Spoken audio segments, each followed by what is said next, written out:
The film begins with Elliot and his daughter Ridley as they drive to Elliot's boss Odell's house. Odell has terminal cancer and plans to make Elliot the company's new vice president. Elliot is thrilled. During the drive, Elliot gets a call from Odell. He's furious because they're an hour late.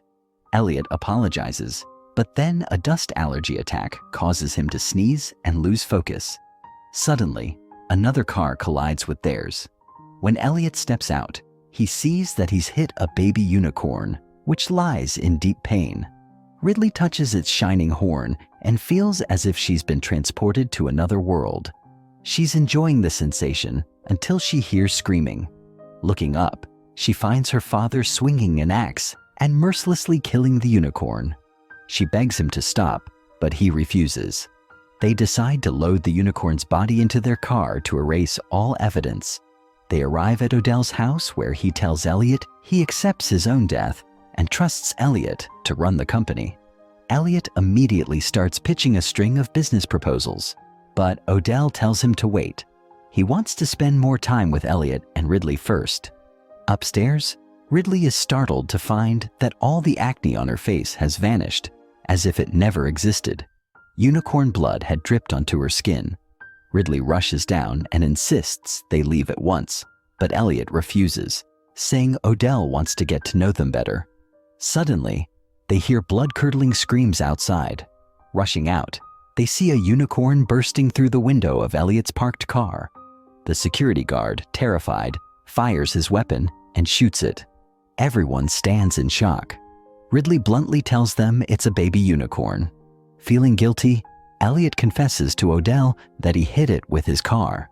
Ridley points out that her acne has disappeared, and Elliot realizes his dust allergy is gone, and when his glasses fell off, his vision improved. That night, Elliot finds Ridley restless. He asks what she felt when she touched the horn. She says she sensed a deep connection and believes Odell's family is greedy. She vows to free the surviving unicorn, but Elliot refuses and warns her that such a plan would cost him his promotion.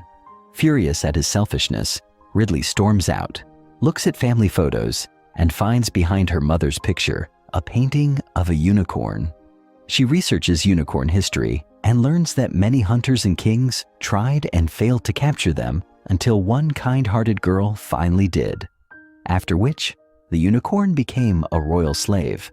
After the French Revolution, tales began depicting unicorns as monsters. The next morning, Elliot and Ridley are taken to Odell's private science lab for tests.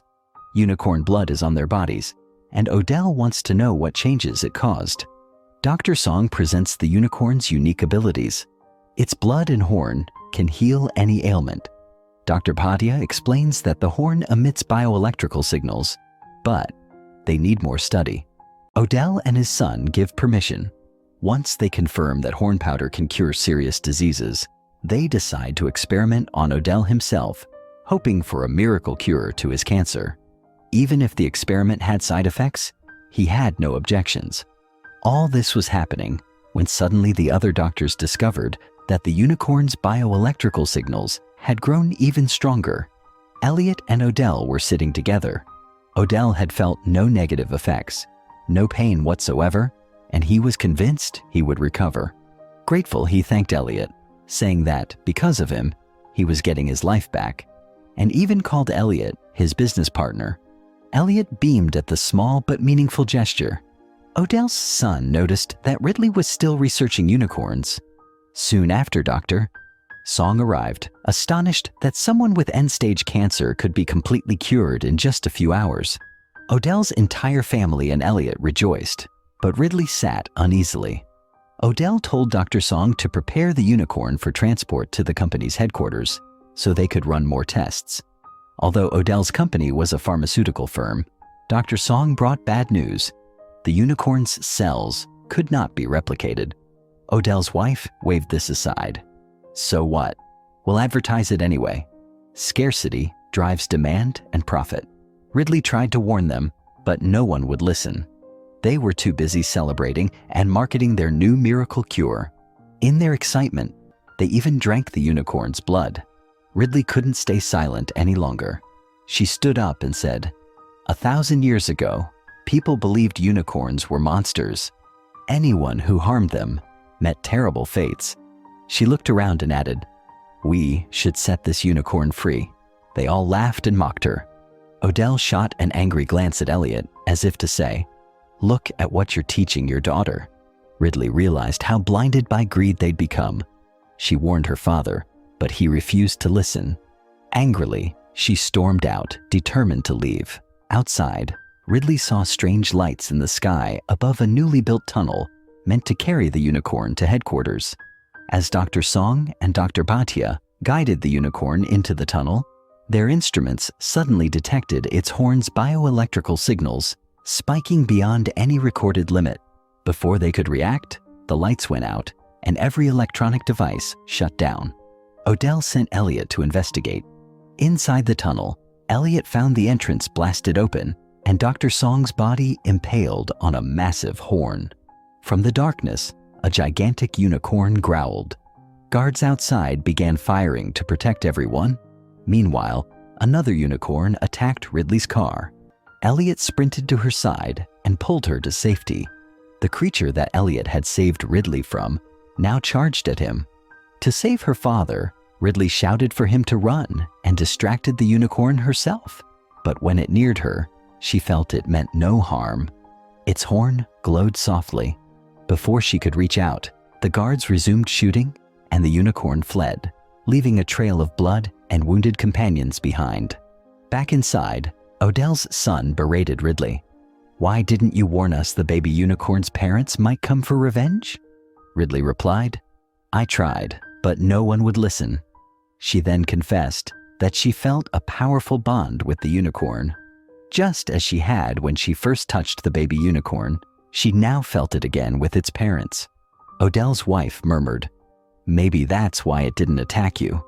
Ridley looked at them all and said firmly, "It's time you set the unicorn free." But Odell was very clever.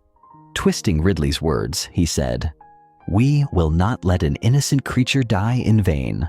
We'll also capture those injured unicorns so we can continue to benefit from them."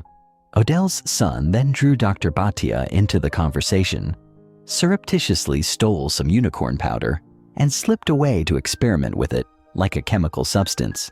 Ridley, unable to bear so much cruelty, went out and sat in the car. She gazed at the sky and saw those same strange lights again. Determined not to abandon her father, she rushed back inside, gathered all the unicorn paintings she'd laid out, and pieced them together.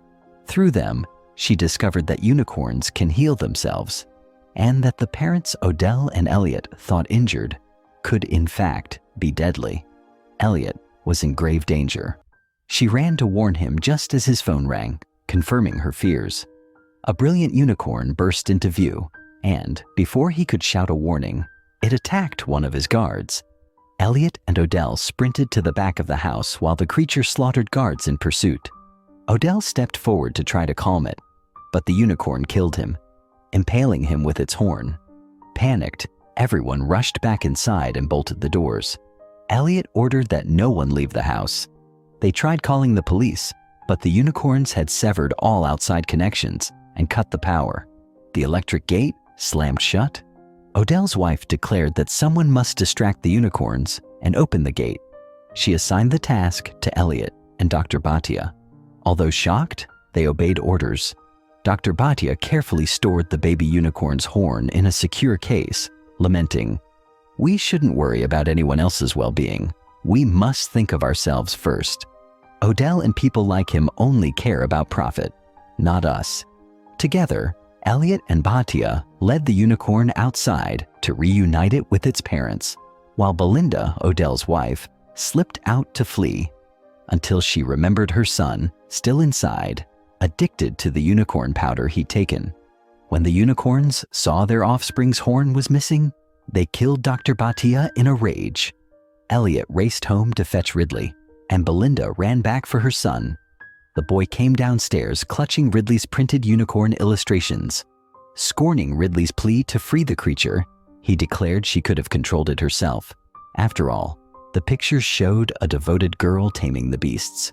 He seized the unicorn's horn from Elliot intending to return it to the waiting parents. Racked with guilt, Elliot realized his ambition had endangered his daughter. In remorse, he resigned from the company. As he and Ridley spoke, the unicorns howled and battered down the door. They dashed into a locked room to hide, but the boy refused his mother's demand to give the horn back. His addiction to the powder was too strong. Belinda grabbed the container, only to find it empty. Elliot had already secreted the horn away. Ridley gasped when she saw it in her father's hand. "I stole it to save you," he said. "Go. Run away. I'll handle everything else." But Ridley wouldn't leave her dad's side. But her dad said, "You go. That way, my promise to your mom will be fulfilled. I had promised her that I would always take care of you." Ridley listened to him and stepped outside, where the unicorns were roaming. The unicorns came close to her, but they didn't harm her. Ridley sat on the black unicorn's lap and began to cry. Seeing the unicorns calm and peaceful, Shepard, the boy, once again felt greed rising in his heart. He began tying the feet of the black unicorn resting beneath Ridley, trying to capture it. Before he could do anything harmful to the unicorns, Elliot arrived.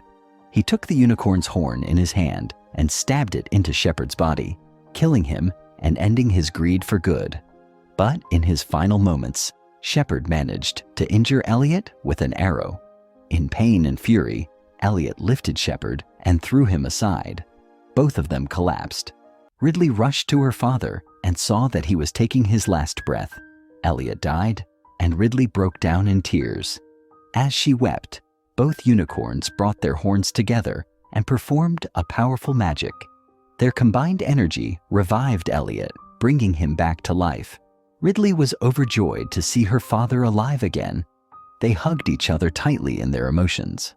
Just then, the police arrived. They assumed that Ridley and Elliot were responsible for all the deaths and immediately arrested them. Even though Ridley and Elliot tried to explain the truth, no one believed such a dramatic story.